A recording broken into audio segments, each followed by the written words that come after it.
श्री परमात्मने नमः। अथ दशमोऽध्यायः।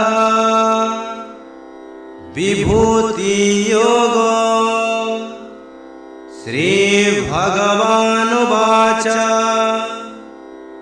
भूय एव महाबाहो शृणु मे परमं वचः। यतेऽहं प्रीयमाणाय वक्ष्यामि हितकाम्यया। न मे विदुः सुरगणाः प्रभावं न महर्षयः। अहम् आदिः देवानां महर्षीणां च सर्वशः। यो मामजम् अनादिं च वेत्ति लोकमहेश्वरम्। असम्मूढः समर्थ्येषु सर्वपापै प्रमुच्यते।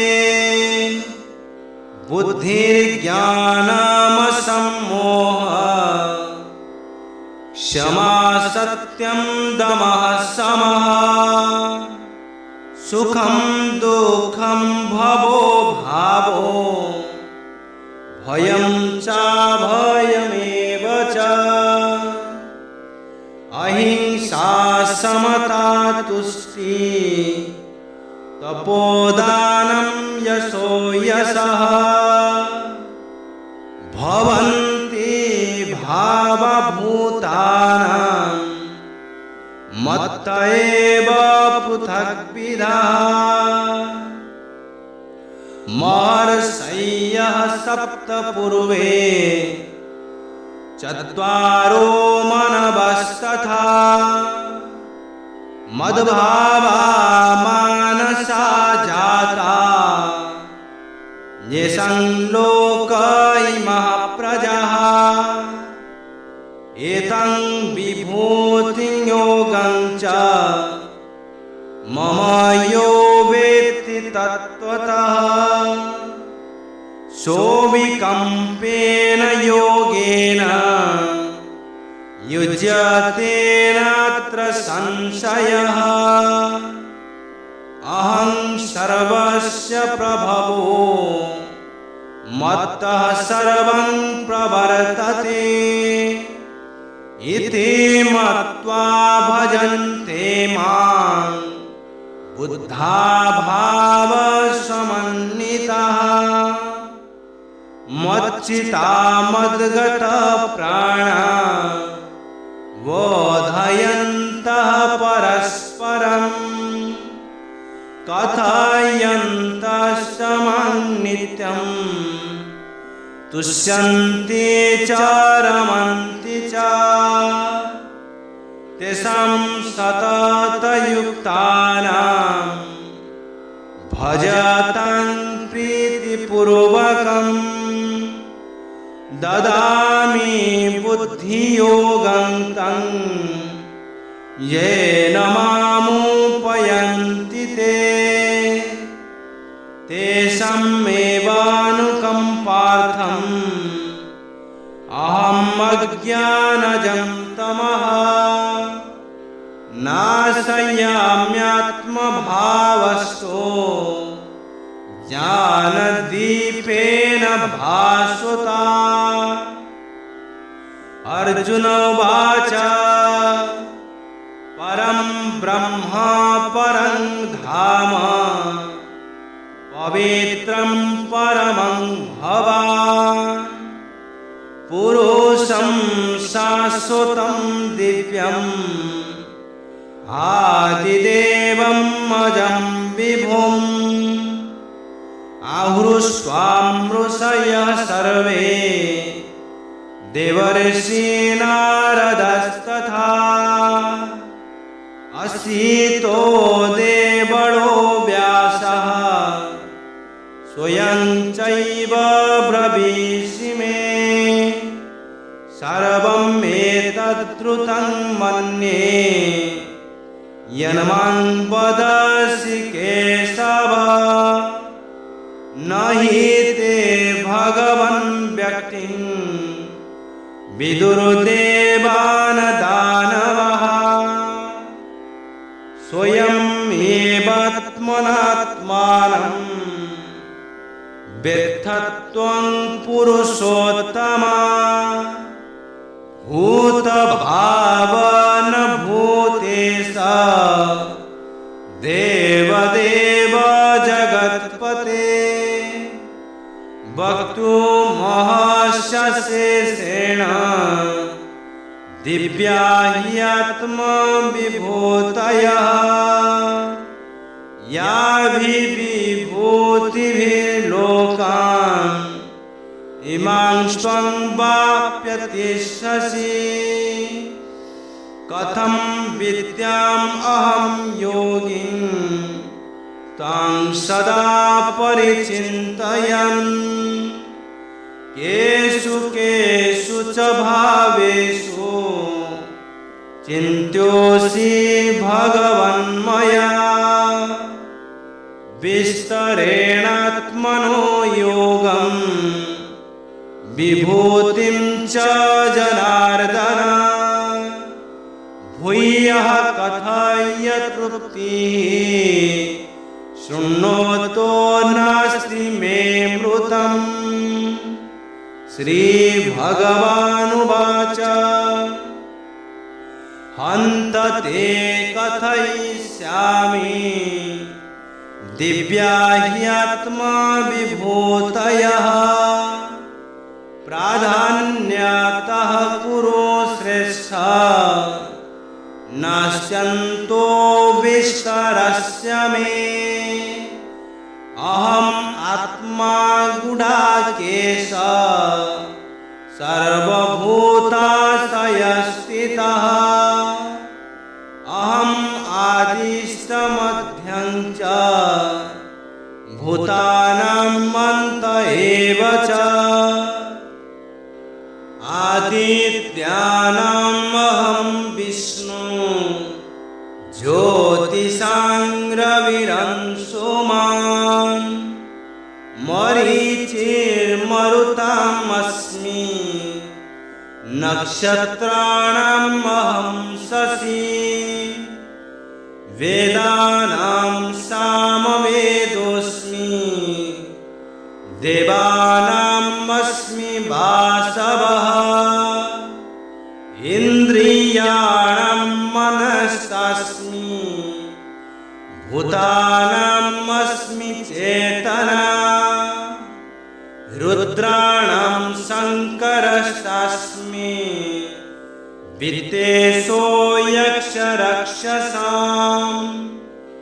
वसूनां पावकस्तस्मि मेरुः शिखरिणाम् अहम् पुरोधसं च मुख्यं मां विद्धि पार्थ बृहस्पतिम् सेनानीनाम् अहं स्कन्दः सरसामस्मि सागरः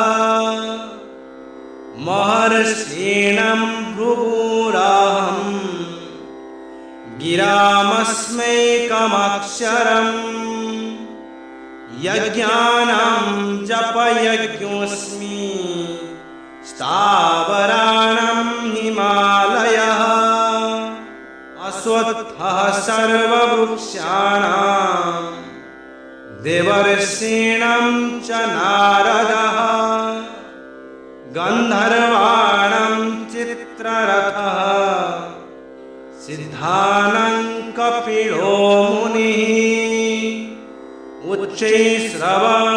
उच्चैश्रवसमस्वानां विद्धि माममृतोद्भवम्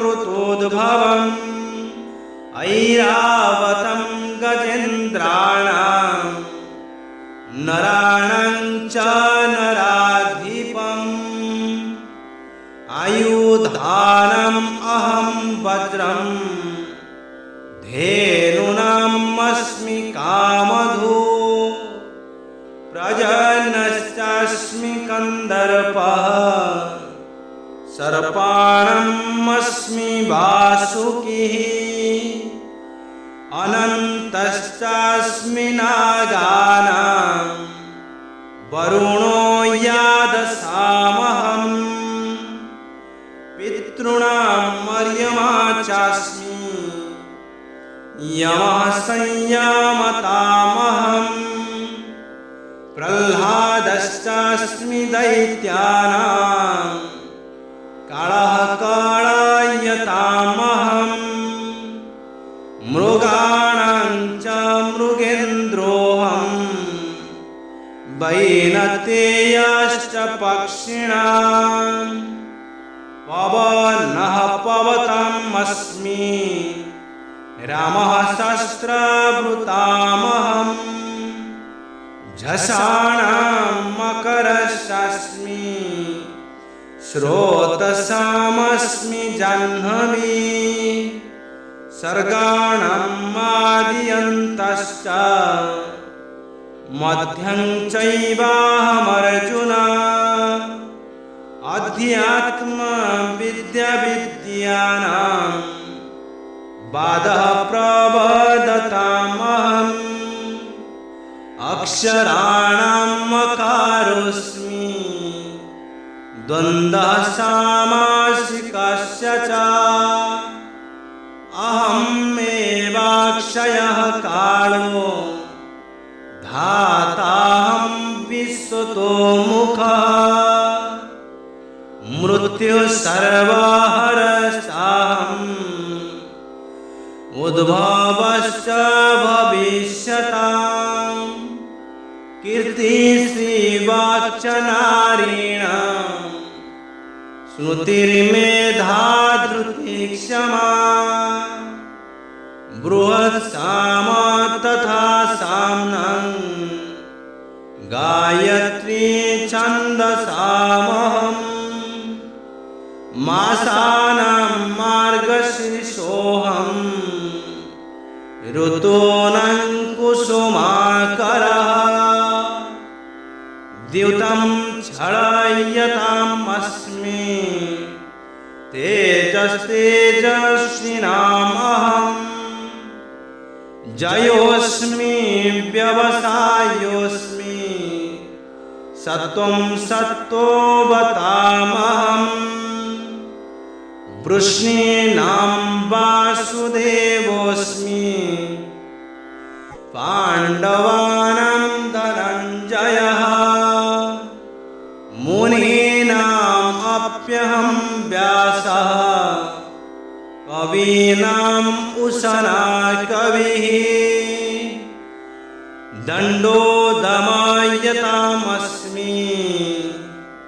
नीतिरस्मि जिगीषताम्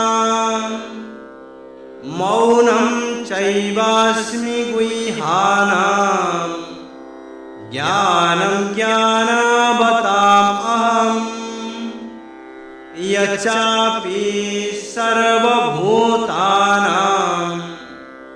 ज्ञानं ज्ञानवतामहम् यच्चापि सर्वभूतानां बीजन्तदाहमर्जुन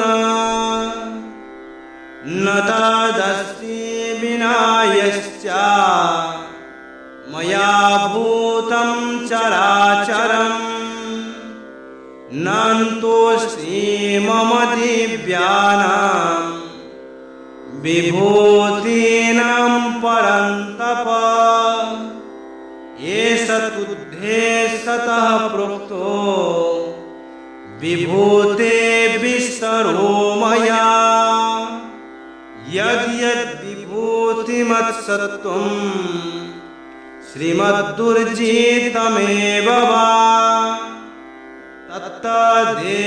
तत्तदेवावगच्छत्वं मम तेजं ससम्भवम् अथवा बहुनैतेन किं ज्ञातेन तवार्जुन विष्टभ्याहमिदं कृष्णं एकांशेन स्थितो जगत्। ॐ तत्सदिति श्रीमद्भगवद्गीतासु उपनिषत्सु ब्रह्मविद्यायां योगशास्त्रे श्रीकृष्णार्जुनसंवादे विभूतियोगो